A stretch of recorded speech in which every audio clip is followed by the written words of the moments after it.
And still on Ukraine crisis, Blessing Emubosa joined us in our previous bulletin to give us the updates on happenings in Ukraine and the plight of Nigerians there. Here is an excerpt from that interview. It's day 6 of the invasion of Ukraine by the Russian forces. Now, we understand you have siblings still trapped in the war-torn area. Can you tell us what the moods are like in Ukraine at the moment? It's very terrible, very heartbreaking, lots of crisis. Today, my siblings were supposed to move from Kharkov to head towards Romania or Uzhgorod or Bulgaria, and it wasn't possible because there's evacuation shut down. So they are stuck right there again, because I spoke to the agent, the school agent, who is an Indian, who has been taking care of. There are like 12 Nigerians under his custody in the school, but there are other Nigerians in other locations. So it has been, throughout today I've been getting a lot of calls, because for 2 days there was no electricity, no light, which is strange. That's something that's never happened.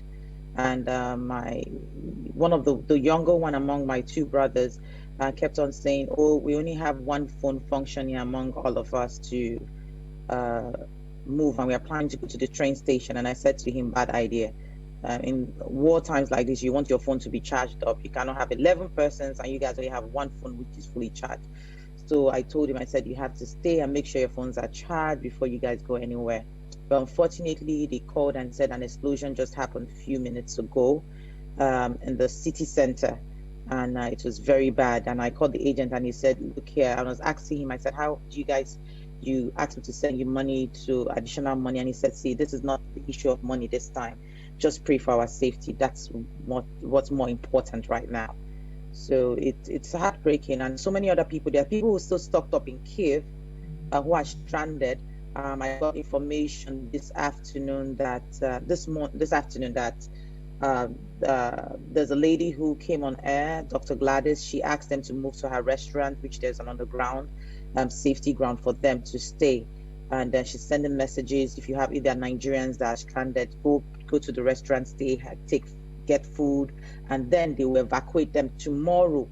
Because there's a curfew in Ukraine, which is there's not allowing civilians move freely, and if you are seen, you are shot at sight, so it doesn't matter. So you have to obey the curfew, because the Russians are really trying to take over Kharkov, which is the previous capital. So you have Lagos. So imagine, God forbid, something happens in Nigeria. If Abuja can't be taken down, Lagos will be the next focus.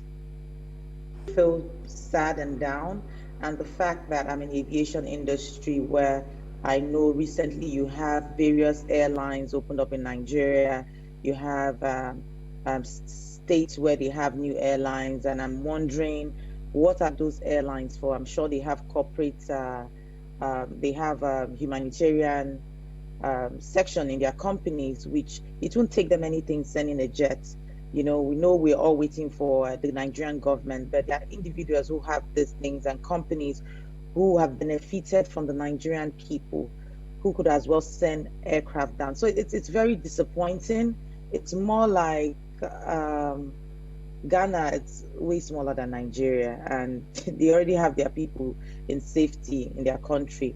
For the Indians sent more than 8 aircrafts, you know, and they have been taking their people every way they can, any place, you know, every country around Ukraine, they've been reaching out, stopping there to pick and even in Indians, there's an information that came in that Indian government are giving those who have lost their businesses during this crisis and settled in Ukraine.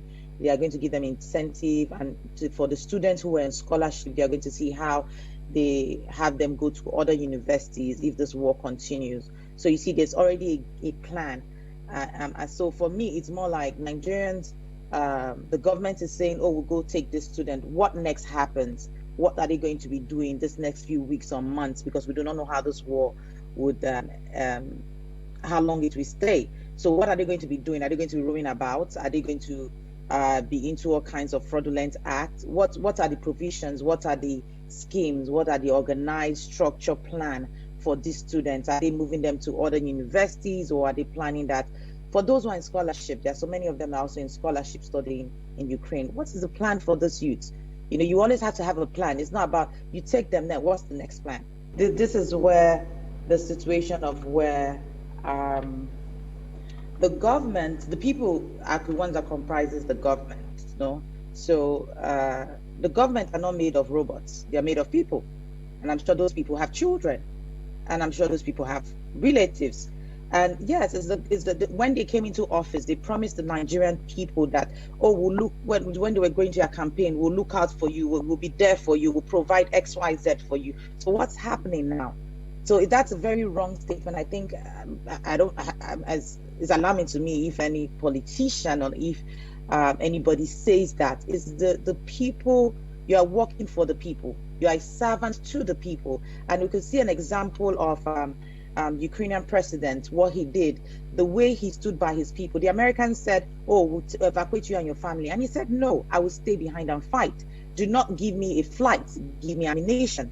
That alone is what has been boosting the Ukrainian people, is what has been encouraging them to look forward to say, oh, you know what, if our president could be strong enough, could be determined to stay behind, who are we? You know, you have people who just recently got married in Ukraine. You have videos of, and they are ready, the husband and wife are ready to carry a gun and die for their countries. You have beauty queens, you have different billionaires that are ready to go all the way for their country. The question is, if this happens in Nigeria, would the citizens be willing to do that for our country? And because I said a statement of where I asked one of my younger brother initially, the first time I said, I think the day the bomb blast happened, the second day I called, I said, you have to leave. He said, oh, it's like one of them said, oh, no, I'm not going back to Nigeria. I said, what do you mean by that? And he said to me, oh, you know, Sister Blessing, if I'm given a gun to fight for the Ukraine to defend them, I would do that. And I'm like, I was so in shock. I'm like, why would you even say that?